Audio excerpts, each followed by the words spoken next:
गौवा के विकास होई, नली गली पास होई, सब लोग रही खुशहाल। राशन गरीब के मिली, हर घर में फूल खिली, केहू ना रही बेहाल।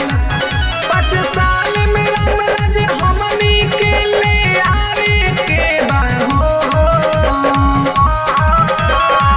कौट पंचायत चमत्कार के बा हो, सरजू भैया के मुखिया बा नाम के बा हो चाची।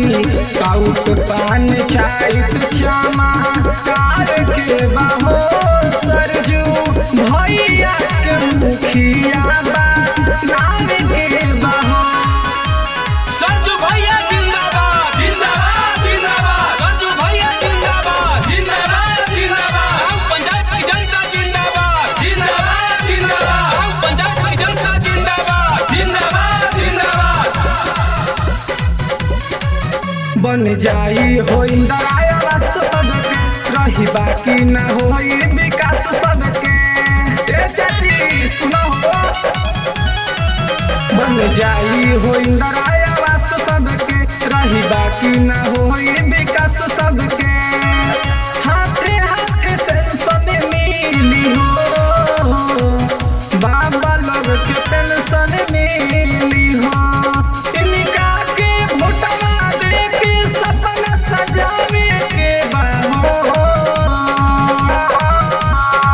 कौट पंचायत चमत्कार के बा हो, सरजू भैया के मुखिया बा नाम के बा हो चाची। कौट पंचायत चमत्कार के बा हो, सरजू भैया के मुखिया बा नाम के बा हो। सरजू भैया जिंदाबाद जिंदाबाद जिंदाबाद, सरजू भैया जिंदाबाद जिंदाबाद जिंदाबाद, गाँव पंचायत की जनता जिंदाबाद जिंदाबाद जिंदाबाद। केहुओ के ब्लॉक पर न जाए पड़ी, सब काम हुई गौवा में साधन बढ़ी।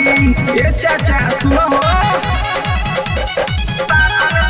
केहुओ के ब्लॉक पर न जाए पड़ी, सब काम हुई गौवा में साधन बढ़ी। झांस में न हो भैया हो, इनके के जीतई हो भैया हो। कहे विकास लालन भोजपुरी झंडा लहरावे के बा हो।